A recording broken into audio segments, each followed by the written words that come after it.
So this is overall a certificate in competition and regulation.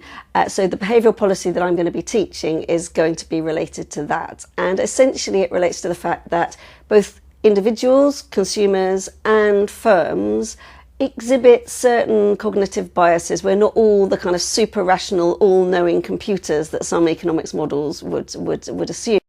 And so what the module is about how that sort of bias impacts on market outcomes, impacts on incentives, and then the sorts of interventions that can be put into place to try and correct for those biases, essentially. So we're going to start by looking at the evidence underpinning a number of key relevant behavioural biases. We're then going to go on to looking at how these sorts of biases impact on market outcomes and look at some of the literature on what's called behavioural industrial organisation.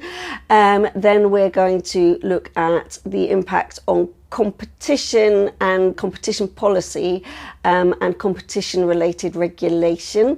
Then we're going to look at consumer policy. Obviously, if firms know that consumers can be misled, then they may mislead them, and so you need policy to try and address that.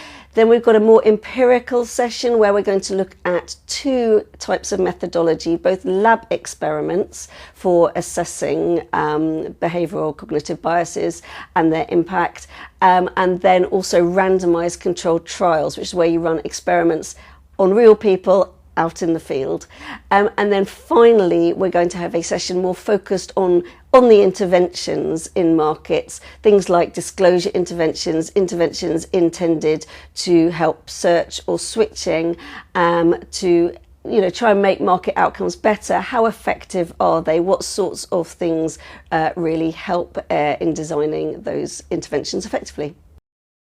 So I think particularly people who are in competition authorities, consumer authorities, regulators, I think they're the most likely. I mean, particularly economists, but I think that economic savvy lawyers or other practitioners would, I hope, take a lot from it.